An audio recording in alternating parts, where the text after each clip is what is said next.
Hi guys, Jamie here at Rewire Scotland. So we're rewiring this property in Blantyre, quite an interesting one. Turns out it was a lord of Blantyre that owned this property at one stage.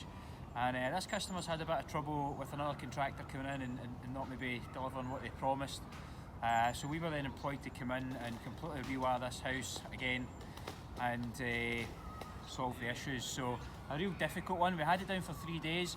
It has overran slightly, so we're into the fourth day.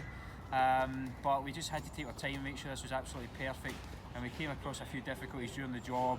There was an unusual type of fabric under the floorboards. It was just one of the jobs that was really difficult, and thankfully the next client's a little flexible. We were a man down, so we could have put another guy on this and hit the time scale, but we used a bit of flexibility we had. So another great project, customers delighted. Let's take a walk through this one and just show you the scale of this property and how much we've managed to achieve in this short time scale. This place even got a swimming pool out the back, so it's a bit cold for the swimming pool today, but a fantastic property, a really interesting one, and a great looking building too. Well, I think it's a 5 or 6 bedroom, and there's also rooms downstairs, sitting room and lounge and various toilets and stuff. So external lighting, we've got 1, 2, 3, 4, 5 in total, and let's just take a quick tour through.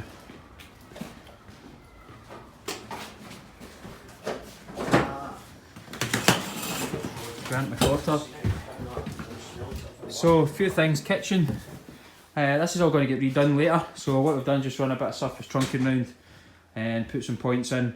This makes it really easy. If it's another contractor's coming in to do the works, then they can just rip this trunking off and we've got some fresh cables to work with. We're going through the back. David's just finishing off a bit of plaster work here.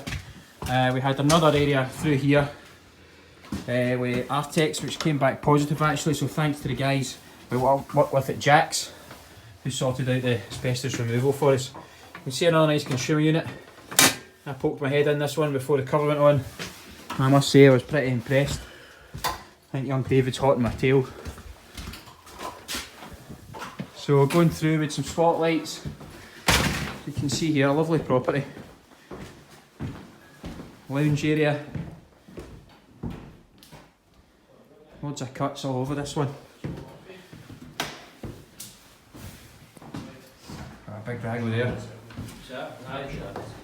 Got a small office downstairs. The customer's been kind enough to give us a hand on this one, and they've come in at the end and just done a bit of sweeping and mopping, so fantastic. Another room down here, and let's go upstairs. You got your dancing shoes on today, Grant? Aye, let's play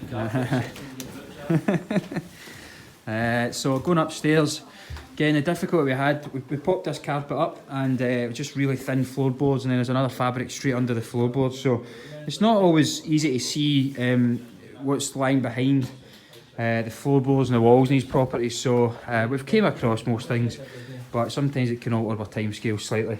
So we had a room in here.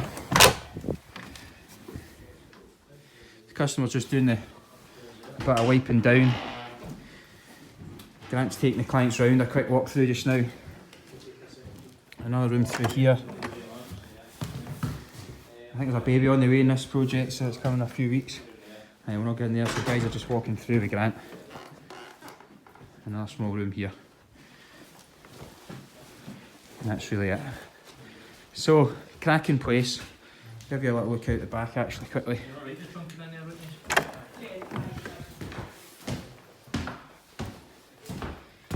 So you can see there, that's a swimming pool. Fantastic place. So an interesting project, and unfortunately for the client they had a bit of trouble before we came. It's none of our business really, but another contractor came in and done work and promised something and didn't deliver. And ultimately the client's been out of pocket, which can be quite devastating if you're taking on a project like this and you're getting unforeseen costs like that. So what we do is just to say to clients, we encourage you always to do your due diligence on contractors. I would always prefer everybody to pick an NIC, EIC approved contractor, or Select, or one of the other governing bodies, but it's really important, and it's surprising how many customers don't do that due diligence or put their faith or trust in somebody and they just don't deliver. So look out for that, look around, do your research, ask for referrals, check their online profile. and generally do your research before you make a decision who's going to do your works. Thanks guys.